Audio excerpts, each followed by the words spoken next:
Hello friends, நம்ம கேட்டுக்கிட்டு இருந்த காதல் மனது நாவலோட 29வது அத்தியாயத்தை இன்னைக்கு நம்ம பார்க்கலாம். எதுக்காக இங்கே வரீங்க? உங்கள் ஃப்ரெண்டு என்ன? உங்கள் கேர்ள் ஃப்ரெண்டு இங்கேருந்து போகிற வரைக்கும் நீங்கள் இந்த ரூம்குள்ளே வராதீங்க. குறிப்பாக நான் இருக்கும்போது. ஏன் இப்படிலாம் பேசிகிட்டு இருக்கிற? தேவையில்லாமல் பிரச்சனையை வளர்த்துக்க வேண்டாம். இப்போவே எத்தனை கேள்வி கேட்குறாங்க. எவ்வளவு தூரம் போய் சொல்வீங்க? அதனால தான் காலையிலேயே புறப்பட சொல்லிட்டேன். கிளம்பிக்கிட்டு இருக்கிறா.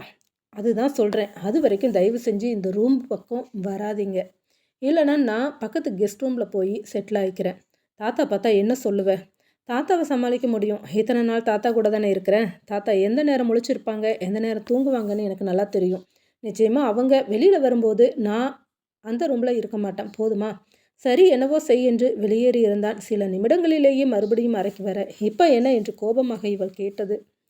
எதுக்காக உனக்கு இப்போது இவ்வளோ கோபம் வருது? பின்ன கோவப்படாமல் கொஞ்சுவாங்களா? நான் தான் உங்கள் கூட வரலைன்னு சொன்னேன். தேவையில்லாமல் என்னை அவ்வளவு தூரம் இழுத்துட்டு போகிறீங்க. ஒவ்வொரு இடத்துலையும் உங்கள் கேர்ள் ஃப்ரெண்ட் என்னை குத்தி குத்தி காட்டினா. பார்த்துட்டு தானே இருந்தீங்க. இதை பாரு, அவள் ஏதோ தெரியாமல் பேசிக்கிட்டு இருக்கிறா. எனக்கு தெரியும்ல. என்ன தெரியும்? நான் உங்களுக்கு கீழே வேலை செய்கிறதா நீங்கள் பேசலாம். ஆனால் அவகிட்ட எல்லாம் நான் பேச்சு வாங்கணும்னு ஏதாவது இருக்குதா? சரி சரி, பேசலாம், தப்பில்லை. அவள் கோபப்படுற இடத்துல கூட நான் இல்லையே. அப்படி இல்லை அனு, நான் சொல்கிறது கேளு என்று ஆரம்பிக்க, ப்ளீஸ் கௌதம் சார், தள்ளியே இருங்க, என்கிட்ட வராதிங்க. என்னைக்குனாலும் உங்கள் ஒய்ஃப் ஆக போகிற பொண்ணு அவள் தானே. அவள் சொன்னதை நான் கேட்டு தான் ஆகணும். இப்போவே நான் ப்ரிப்பேர் ஆகிக்கிறேன், ஒன்றும் பிரச்சனை இல்லை. சாரி அனு, இனி இது போல் நடக்காது. இனி அவள் கூட நான் போனேன்னா அந்த இடத்துக்கு ஒன்று நான் அழைச்சிட்டு போக மாட்டேன். ரொம்ப சந்தோஷம், இதை முன்னாடியே செஞ்சுருக்கலாம். இந்தா இதை கொடுக்க தான் வந்தேன் என்று ஒரு சின்ன பாக்ஸை எடுத்து நீட்ட, என்ன இது என்று வேகமாக கேட்டாள். திறந்து தான் பாரு என்று சொல்ல, வாங்கியவள் அவனது முகத்தையே பார்த்தபடி ஓப்பன் செய்ய அழகாக குட்டி ஸ்டோன் வைத்த கம்மல் இருந்தது. சாரி, நான் எதையும் வாங்குறதா இல்லை, இதை நீங்களே வச்சுக்கலாம் என்று திருப்பி தர, வாங்கிக்கும் அனு.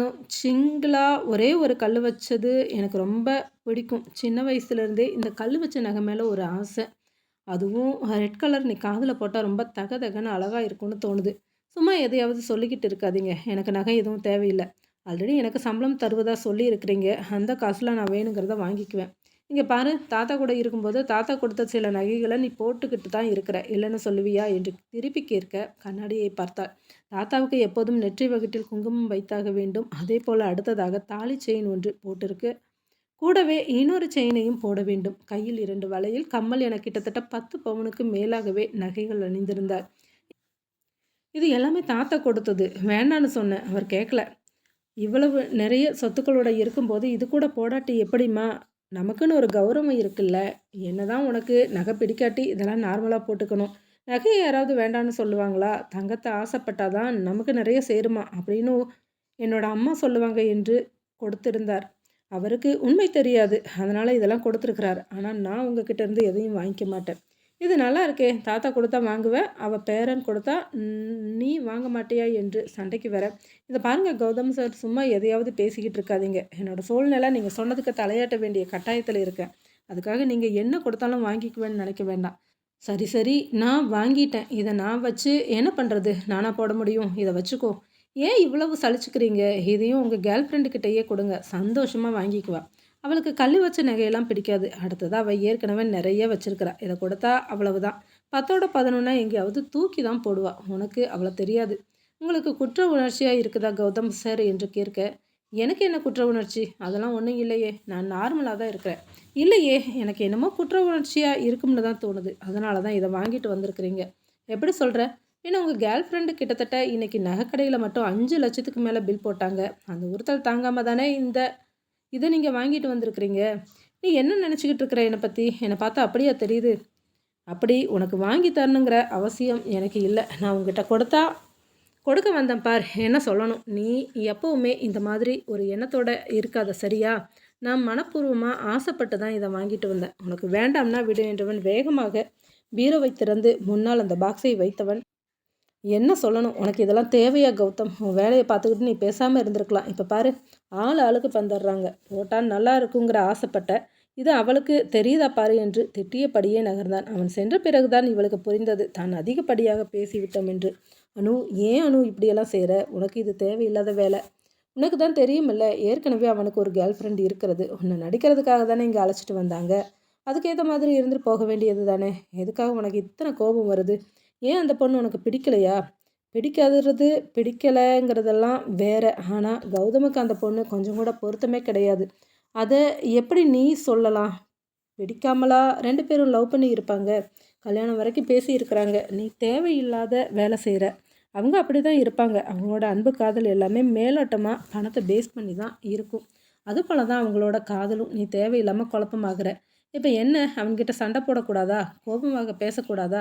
சரி பேசல. இனி வரும்போது கொஞ்சி பேசுறேன். சந்தோஷமா என்று மனசாட்சியிடம் சண்டையிட, நீ ஒண்ணும் கொஞ்சி கொஞ்சி பேச வேணாம். உன்னோட எல்லை எதுன்னு உனக்கு தெரியும். அதுவரைக்கும் இருந்துக்கிட்டா போதும். அவன் தான் கிளம்பி விடுவேன்னு சொல்லியிருக்கிறான்ல. அப்புறம் எப்போ வருவான்னு தெரியாது. நீ தாத்தா கூட தாத்தாவ பார்த்துக்கிட்டு இருக்கிறதுக்காக உன்னை இங்கே வேலைக்கு சேர்த்துருக்குறான். நீ கிட்டத்தட்ட நர்ஸ் மாதிரி தான். தாத்தாவ பக்கத்துலேருந்து பார்த்துக்கணும். ஒரு ஹேர் டேக்கர் மாதிரி. அவங்களுக்கு தேவையானத கொடுக்கணும். அதுக்கு தான் உன்னை வேலைக்கு வச்சிருக்கிறா. அதுவும் கூட நீ தாத்தா மேலே வச்சிருக்கிற பாசத்த பார்த்து தான். உனக்கு அப்படி ஒரு சம்பளம் பேசி இருக்கிறான். அதை ஞாபகம் வச்சுக்கோ. Okay, okay. I am sorry. இனி நான் அவன்கிட்ட எதுவும் பேச மாட்டேன். யார் எங்கே போனா என்ன? எங்கே வந்தா என்ன? எனக்கு தேவையில்லாதது. நான் உண்டு, என் வேலை உண்டுன்னு இருக்கிறேன். கோபமாக சத்தமாகவே சொல்ல, எதற்கோ உள்ளே வந்தவன் எட்டி பார்த்துவிட்டு, என்ன தன்னைத்தானே பேசிக்கிட்டு இருக்கிறியா? இல்லை ரூமில் வேற யாராவது இருக்காங்களா? என்று சொல்லியபடியே தேட, இப்போ உங்களுக்கு என்ன பிரச்சனை? எதுக்காக திரும்ப திரும்ப வந்துட்டு இருக்கிறீங்க? 3வது தடவை இந்த ரூமுக்குள்ளே வரீங்க தெரியுதா? என்னம்மா உனக்கு பிரச்சனை? இது என்னோட ரூம் தானே. நான் இந்த ரூமுக்குள்ளே வரக்கூடாதா? சொல்லிடு. அதுக்கு ஏற்ற மாதிரி ஏதாவது செய்கிறேன். சாரி, இது உங்கள் வீடு. நீங்கள் தாராளமாக வரலாம். நான் வெளியே போகிறேன் என்று சொன்னவள் விறுவிறு என வெளியே வந்தாள். தாத்தா தூங்கிக் கொண்டிருந்தார். எங்கே செல்வது என தெரியாமல் பின்புறத்தில் இருந்த தோட்டத்தில் கல்மேடையில் வந்து அமர்ந்தாள். கண்கள் எங்கோ வெறித்து கொண்டிருக்க தன்னை சுற்றி நடப்பது என்ன? தான் என்ன செய்கிறேன் எல்லாவற்றையுமே யோசிக்க ஆரம்பித்தாள். எதிர்காலமே சூனியமாக இருப்பது போல தோன்றியது. விடையே தெரியாத ஒரு பயணம் போல, பாதை நீண்டு கொண்டே செல்வது போல. ஆனால் முடிவுதான் தெரியவில்லை. எங்கேயோ திக்கற்ற காட்டில் பாலைவனத்தில் சிக்கிக் கொண்டது போல தோன்றியது. நடக்கும் நிகழ்வுகள் எதுவுமே அவளுக்கு பிடிக்கவில்லை. இனி நடக்கப் போவது என்னவாக இருக்கும் என்றும் புரியவில்லை.